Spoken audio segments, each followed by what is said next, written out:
የዓለም ሕዝብ መቼም ጤና አግኝቶ አያውቅም። ምክንያቱም እያንዳንዱን ሴራ ብትመለከቱ ከሴራው ጀርባው ያሉት እነሱ ናቸው። ሰዎቹ ኢትዮጵያውያኑን ለማጥፋት የፈለጉበት ምክንያት እንቆቅልሽ እንደሆነብኝ አለ ነው ያለው። በረሃብ በተጎዱ ሰዎች ላይ፣ በረሃብ በተጎዱ አባቶች ላይ፣ በድርቅ በተጎዱ ህፃናት ላይ፣ ሴቶች ላይ፣ እናቶች ላይ በሺህ የሚቆጠሩ ኢትዮጵያውያን ለህልፈት ተዳረጉ። ልብ አድርጉ፣ በመቶ አይደለም ያልኩት። በየዕለቱ በዓለም ላይ ከ300,000 ሰው ያላነሰ ሰው መሞት አለበት ወይም ማለቅ አለበት። በፍጹም አሻፈረኝ ይላል ይወጣል። እዚያ አቋሙ ላይ ሲደርስ ግን መጨረሻ ላይ ራሱን ያገኘው የሕክምና መስጫ ጠረጴዛ ላይ ተንጋሎ ነው። The CIA, an Illuminati agency, had gathered a vast multitude together in Ethiopia during the famine. He was in a plane that he thought was flying over the area to cast a vibrational field across the land. When he came to the front of the plane to see what was happening, he saw thousands of people lying dead. They had been killed by the power of the magnetic field because the CIA was testing his technology as weapons that could kill people but not damage property. ይህንን ያነበብኩላችሁ ከዓለም አቀፉ ታዋቂ የሴራ ተንታኝ ዴቪድ አይክ ጽሑፍ ላይ ያገኘሁትን ነው ያነበብኩላችሁ። በጣም በሚገርም ሁኔታ እንግዲህ ሲአይኤ እና ጀሌዎቹ አን ኢሉሚናቲ ኤጀንሲ የሚላቸው እሱ በኢትዮጵያውያን ላይ በረሃቡ ጊዜ በድርቁ ጊዜ ያደረሱትን ጅምላ ጭፍጨፋ ነው። ሰላምታውን አረሳውትም። በሀገር ውስጥና በመላው ዓለም የምትገኙ ወደ ቻናሌ ተከታታዮች እንደምን አላችሁ? የምንገኘው አማራጭ ቻናላችን ወርቅ አፈራው 2 ላይ ነው። እንግዲህ ለዛሬ ይህንን በጣም አደገኛ የሆነ ሚስጥር፣ በጣም አደገኛ የሆነ ወንጀል ኢትዮጵያን ወገኖቻችን ላይ ተፈጽሞ እንደነበረ ሁሌም በእነሱ ዙሪያ በምንሰራው ስራ ስለ ሚስጥር ማህበራቱ ብዙ ግንዛቤ ይኖራችኋል ብዬ አስባለሁ። ስለዚህ የሚስጥር ማህበራቱ ጭካኔ፣ ወንጀል እነሱ የሚፈልጉትን ለማድረግ የድረስ እንደሚሄዱ ይሄ የዴቪድ አይክ ጽሑፍ አይነተኛ ማሳያ ነው ብዬ አስባለሁ። በተለይ ደግሞ ሁላችንንም ኢትዮጵያውያኖች ይሄ ነገር በቀጥታ ስለሚመለከተን እስከ ፕሮግራሙ ፍጻሜ አብራችሁኝ እንድትሆኑ የምጋብዘው በታላቅ አክብሮት ነው። እንግዲህ ከላይ እንደገለጽኩላችሁና እንዳነበብኩላችሁ ዴቪድ አይክ ይህን ጽሑፍ እንዲጽፍ የተገደደው ወይም ደግሞ ምክንያት የሆነው ምንድን ነው? አንድ በጣም የቅርብ ወዳጁ በአንድ ወቅት ዴቪድ አይክን ያገኘውና ምን ይለዋል? አንድ ሳይንቲስት ወዳጁ ሊያገኝህ ይፈልጋል፣ ስለዚህ ሊያናግርህ ይፈልጋል ይለዋል። ዴቪድ አይክንና ይህንን ሳይንቲስት ወዳጁን የዴቪድ አይክ የቅርብ ጓደኛ ይገናኛቸዋል። ከዛ ፊት ግን ምን ብሎታል? ይህ ወዳጄ ይለዋል። የዴቪድ አይክ የቅርብ ጓደኛ ይህ ወዳጄ ሲአይኤ ውስጥ ኤጀንት ነበረ፣ ሲአይኤ ውስጥ ያገለግል ነበረ፣ በዛም ላይ ሳይንቲስት ነበረ እና ከነሱ ጋር ነበር የሚሰራው። እንደ ማንኛውም አሜሪካዊ ለሀገሩ ፍቅር ስላለው እና እዛ ድርጅት ውስጥ ገብቶ ለማገልገል ካለው ፍላጎት አንጻር ይገባና አገልግሎት መስጠት ይጀምራል። ነገር ግን እዛ ድርጅት ውስጥ የሚሰራው ነገር ከአእምሮ በላይ ስለሆነ ከሱ ዓላማና ፍላጎት ጋር የማይደርስ ስለሆነ በቃ ይሄንን ድርጅት ለቅቄ እወጣለሁ ከእናንተ ጋር ሰላም ይላችኋል። ነገር ግን አንዴ ገብታችሁ የድርጅቱን ሚስጥር ካወቃችሁ በኋላ ዝም ብላችሁ መውጣት የምትችሉበት ቤት ስላልሆነ ሲአይኤዎች ያስጠነቅቁታል። ብዙ ሚስጥር አውቃል፣ ብዙ ነገር አውቃል፣ አርፈህ ተቀመጥ፣ ከኛ ጋር ስራ፣ በፍጹም አሻፈረኝ ይላል ይወጣል። እዚያ አቋሙ ላይ ሲደርስ ግን መጨረሻ ላይ ራሱን ያገኘው የሕክምና መስጫ ጠረጴዛ ላይ ተንጋሎ ነው። እንግዲህ ሲአይኤ በዚህ ሳይንቲስት ላይ ምን አድርሷል የሚለውን የሚያውቁት ሰይጣንና ያንን ጉዳይ የፈጸሙ ሰዎች ናቸው። ነገር ግን ጓደኛውም እንደሚለው ሳይንቲስቱም እንደሚያምነው እነዚህ የሰው ሰይጣኖች በዚህ ሰው ላይ የጤና ጉድለት አድርሰውበታል። እሱ የነገረውን ነው እና ዴቪድ አይክ ለኢትዮጵያ ብቻ ሳይሆን ይህንን በጣም ዘግናኝ የሆነ ወንጀል፣ ዘግናኝ የሆነ ድርጊት ለመላው ዓለም በጽሁፍ አማካይነት ያሰራጨው የበተነው ማለት ነው። አጠቃላይ ሁኔታው ምን ይመስላል የሚለውን ነገር በጋራ የምንመለከት ይሆናል ማለት ነው። እንግዲህ ይሄ ሳይንቲስት ዴቪድ አይክን ያገኘው ለምንድን ነው? ያው ዴቪድ አይክ በሴራ ተንተናው መጽሐፎቹ በዛ እውነት ላይ ተመርኩዞ እንዲሁም ደግሞ በሰራቸው ቪዲዮዎቹ ዶክመንተሪዎቹ በጣም የሚታወቅ ዓለም አቀፍ ሴራ ተንታኝ ነው። አይፈራም። ያለውን ነገር በደንብ ቁልጭ አድርጎ ነው የሚያሳየው። በዚህም ጥርስ ተነክሶበታል። አንዳንድ ጊዜ ከሀገር ሀገርም እንዳይዘዋወር ባን ተደርጎም እንደነበረ እናስታውሳለን። ቃል በቃል ያለው ምንድነው? ደፋርና እውነትን ለዓለም ሕዝብ ከማድረስ ወደኋላ የማትል ጻፊ በመሆን ነው የተመለከትኩትን የሲአይኤ ሴራ ወይም ደግሞ የነበርኩበትን አጠቃላይ ሁኔታ የምነግርህ ነው ያለው እና አጠቃላይ ሁኔታው ምን ይመስላል፣ እንዴት ነው የተመለከተው ሳይንቲስቱ የሚለውን ነገር ነው የምነግራቸው። እንግዲህ ይህ ሰው በአንድ ወቅት ማለት ነው ከሉካን ቡድኑ አባላት ጋር ሆነው ወደ ኢትዮጵያ እየሄደ ነበረ በአንድ አውሮፕላን ማለት ነው እና በንጉሱ ዘመን በኢትዮጵያ ተከስቶ በነበረው የረሃብ ወቅት ነበረ የሲአይኤ የልዑካን ቡድን በድርቅ የተጎዳውን መሬት ለማለምለም እንግዲህ ልብ አድርጉ ለማለምለምና እህል ለማብቀል የሚያስችል ቴክኖሎጂ እና ይዘን ሄድ ነው እነሱ የሰጡት ምክንያት ማለት ነው እና ግን ዓላማው ያልነበረም ሳይንቲስቱ እንዳጋለጠው ዓላማው ያልነበረም የሲአይኤ የልዑካን ቡድን በድርቅ የተጎዳው መሬት ለማለምለም ሳይሆን እዛ ቦታ ላይ ቴክኖሎጂውን ሊሞክር ነበር የሄደው። ያውም በሰው ልጅ ህይወት ላይ በረሃብ በተጎዱ ሰዎች ላይ በረሃብ በተጎዱ አባቶች ላይ በድርቅ በተጎዱ ህፃናት ላይ ሴቶች ላይ እናቶች ላይ። ስለዚህ የሚስጥር ማህበራቱ ምን ያህል ጨካኝ አውሬዎች እንደሆኑ ከዚህ መረዳት ይቻላል። እነሱ ዓላማቸውን እስከመታላቸው ድረስ የሰው ልጅ ህይወት በተለይም ደግሞ የሶስተኛው ዓለም ሀገራት የአፍሪካ ህዝቦች ህይወት ከትንኝ ህይወት በጣም የቀለለ አድርገው ነው የሚመለከቱትና በዚህ ማወቅ እንችላለን። አጠቃላይ ሁኔታውን እንመለከታለን። እንግዲህ በዚህ ሰበብ ይሄዱ እንጂ ቴክኖሎጂው በማግኔታዊ ኃይል መሬቱን ለማለምለምና እህል ማብቀል የሚያስችል ቢሆንም ሳይንቲስቱ ያንን ያምናል።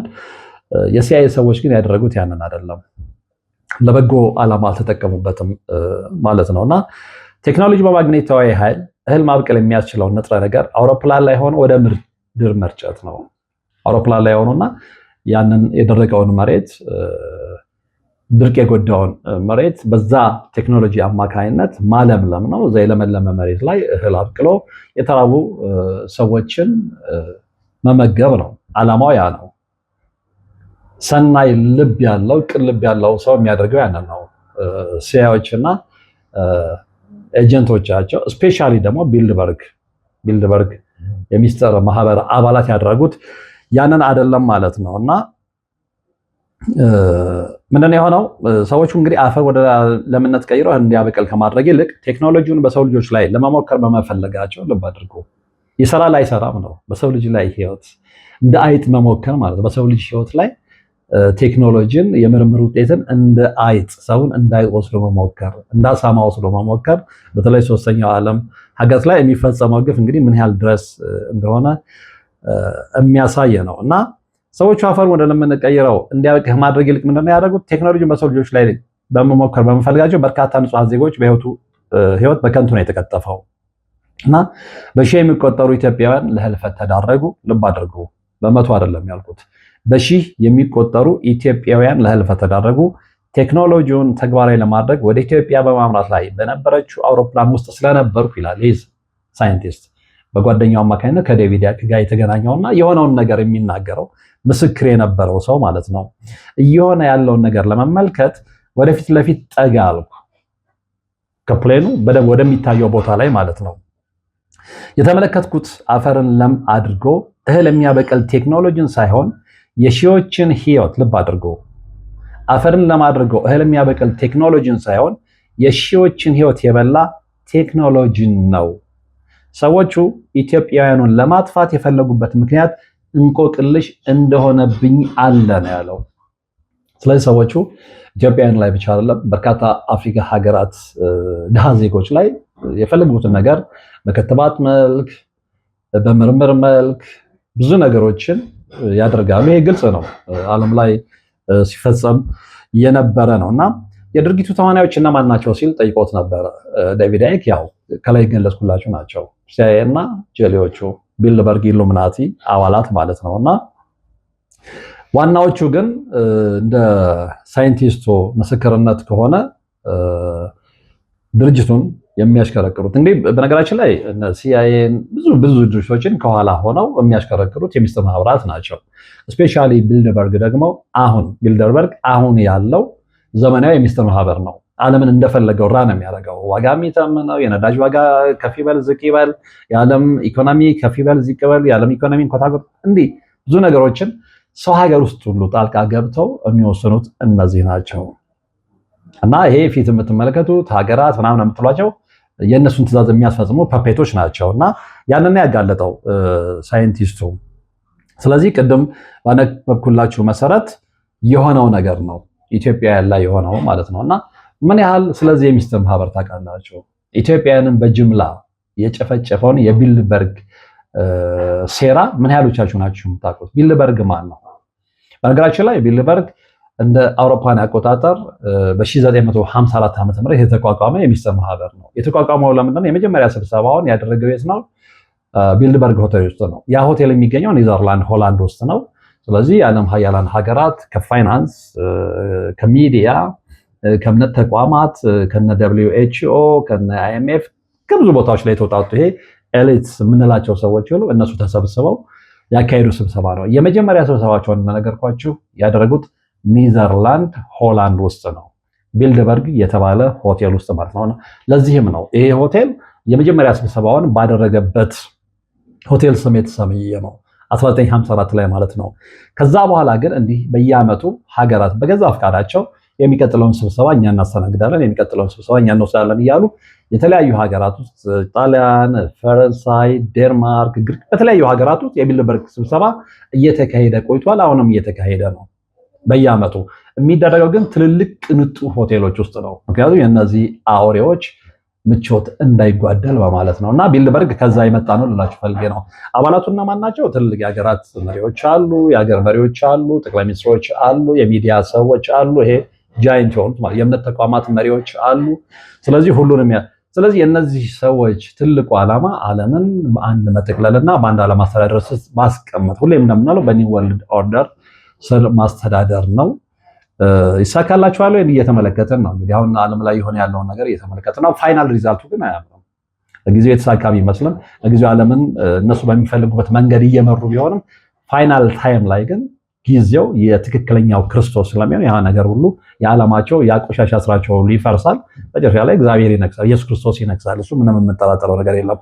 በዛ መሃል ግን ስሩ ፕሮሰስ እነዚህ ነገሮች ያደርጋሉ ነው። ሀገራትን ይጎዳሉ። ሀገራትን ዜጎች የቴክኖሎጂ ሙከራ መሳሪያ ያደርጋሉ።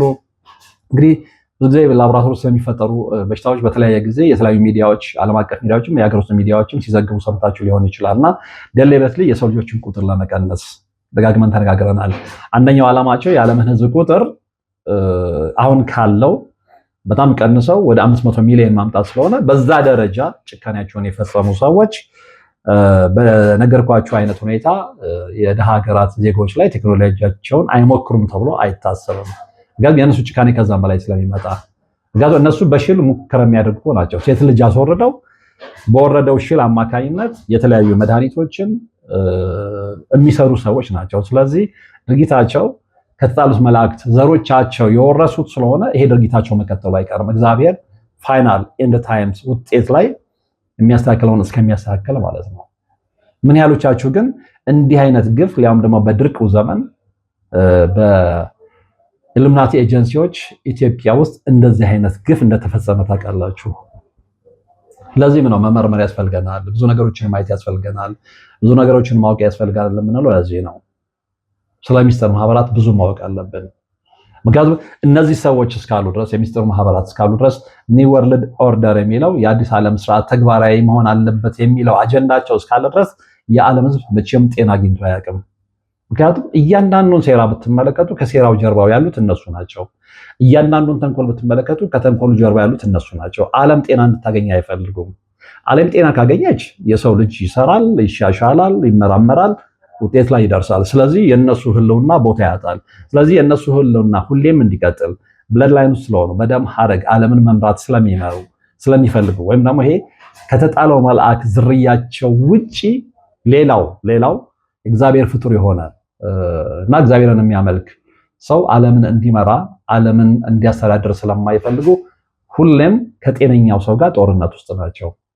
ሁሌም ግን እንግዲህ ሰሪያ ተንታኞች እንደሚሉትም አሁን ያለው የዓለም ጦርነት በሰው ልጆች መካከል ሳይሆን በሰይጣንና በእግዚአብሔር መካከል ያለ ጦርነት ነው። ኦብቪየስ በእግዚአብሔር በኩል ያለውን እግዚአብሔርን የሚያመልኩ ሰዎች ተሰልፈውበታል። በዛኛው በኩል ያለውን ደግሞ ሰይጣንን የሚያመልኩ ሰዎች ተሰልፈውበታል።